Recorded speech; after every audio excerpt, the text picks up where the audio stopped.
Halo teman-teman, kembali lagi bersama saya Taat Budiono di video kali ini. Pada video kali ini kita akan membahas mengenai mudik dan pulang kampung itu sama atau berbeda. Tentunya dari sudut pandang keilmuan saya, yaitu linguistik ya. Sebelum kita masuk ke pembahasan, buat teman-teman yang baru aja berkunjung ke channel saya ini, jangan lupa di subscribe dulu ya teman-teman.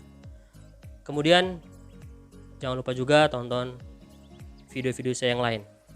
Sekarang ini banyak diperbincangkan orang mengenai dua kata, yaitu antara mudik dan pulang kampung.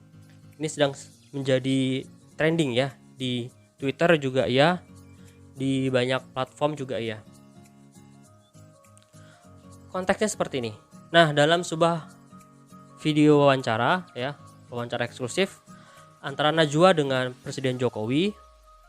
Presiden Jokowi ditanya oleh Najwa terkait sejumlah orang yang sudah mencuri start untuk mudik di tengah pandemi COVID-19 ini. Presiden kemudian membantah bahwa peristiwa ini bukan mudik, namun disebutnya sebagai pulang kampung. Setelah video ini beredar, publik kemudian mempertanyakan. Publik menganggap rasanya tidak ada perbedaan antara kata mudik dengan kata pulang kampung. Lalu, bagaimana linguistik memandang fenomena ini?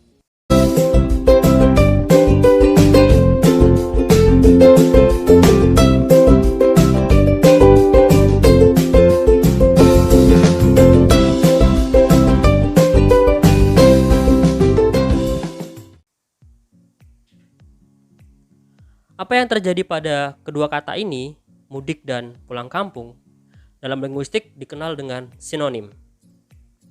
Menurut Verhaar, dalam Abdul Khair disebutkan bahwa sinonim adalah ungkapan, bisa berupa kata, frase, atau kalimat yang maknanya kurang lebih sama dengan makna ungkapan lain. Kita fokus pada makna yang kurang lebih sama ya, ini menjadi highlight kita. Kemudian, orang awam mengenal fenomena ini dengan istilah persamaan kata, yang sebenarnya menurut Verhaar tidak tepat atau kurang tepat disebut dengan persamaan kata. Contoh misalnya dari sinonim ini adalah kata buruk yang bersinonim dengan kata jelek. Bunga, kembang, puspa itu mereka bersinonim. Begitu juga dengan kata ini, mudik dan pulang kampung. Ini bersinonim. Hubungan makna antara dua kata yang bersinonim itu bersifat dua arah. Jadi kalau kata mudik misalnya bisa bersinonim dengan pulang kampung, dengan demikian pulang kampung juga bersinonim dengan kata mudik. Kalau dibagankan atau digambarkan, hubungannya menjadi seperti gambar berikut ini. Kita kembali ke definisi ya. Di awal, pada definisi awal tadi disebutkan bahwa sinonim itu maknanya kurang lebih sama ya. Itu berarti ya, kata yang bersinonim tidak memiliki kesamaan 100% karena masih ada kurang lebih sama ini loh, tidak 100% ya. Jadi masih ada kemungkinan tidak samanya. Atau dengan kata lain, menurut Zagusta atau juga menurut Ullmann, dalam bahasa tidak ada yang namanya sinonim mutlak. Ya, tidak ada persamaan kata yang mutlak. Mengapa demikian? Karena dalam semantik, semantik itu adalah ilmu yang mengkaji makna. Dalam semantik disebutkan prinsip begini. Jika ada bentuk yang berbeda, maka makna pun akan berbeda. Walaupun perbedaannya sedikit. Dengan demikian, ya, kata yang bersinonim juga berlaku seperti ini. Jadi kata jelek dan kata buruk tidak persis sama. Kata kembang, bunga, atau puspa itu juga tidak persis sama. Begitu juga dengan kata mudik dan pulang kampung. Tentu maknanya tidak persis sama.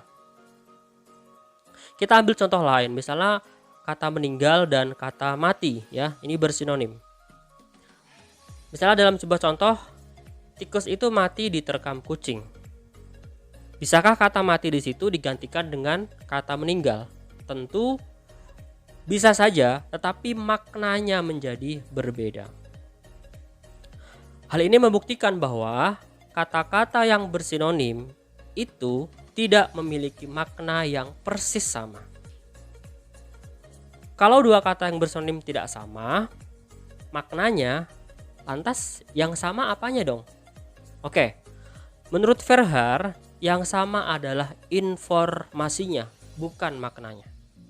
Informasi itu bersifat ekstralingual, sedangkan makna bersifat intralingual. Atau kalau menurut teori lain, yaitu teori analisis komponen makna, yang sama adalah bagian atau komponen atau unsur tertentunya saja. Misalkan kita ambil contoh kata mati dan meninggal yang tadi saya contohkan di awal. Komponen kata mati dan kata meninggal, teman-teman bisa lihat pada gambar berikut ini. Di sini kita lihat ya bahwa mati itu memiliki komponen makna tak bernyawa, dan yang kedua dapat dikenakan pada apa saja, baik hewan, manusia, pohon dan sebagainya. Sedangkan meninggal komponen maknanya tak bernyawa, dan kedua hanya dikenakan pada manusia. Kita lihat ya, persamaannya hanya pada komponen makna pertama. Maka kata mati dan meninggal hanya bersinonim pada komponen makna satu, yakni tak bernyawa. Lalu komponen makna kata mudik dan kata pulang apa? Dengan demikian, komponen makna kata mudik dan kata pulang kita bisa lihat pada gambar berikut ini. Mudik itu berpindah, pertama komponen maknanya. Kedua, menjelang puasa atau lebaran. Ketiga, berpeluang untuk kembali lagi ke tempat asal. Sedangkan pulang kampung, komponen makna pertama berpindah ya. Kedua, bisa dilakukan kapan saja, tidak mesti terikat dengan waktu. Lalu ketiga, ada kemungkinan bisa kembali, atau ada kemungkinan juga tetap menetap di kampung, tidak kembali lagi ke kota. Maka dengan demikian, kata mudik dan pulang kampung hanya bersinonim pada komponen pertama, yakni pada komponen berpindah. Dengan demikian, secara linguistik, kata mudik dan pulang kampung itu berbeda. Ya, sampai sini bisa difahami teman-teman. Kata mudik dan pulang kampung secara linguistik itu berbeda karena hakikatnya tidak ada sinonim yang mutlak.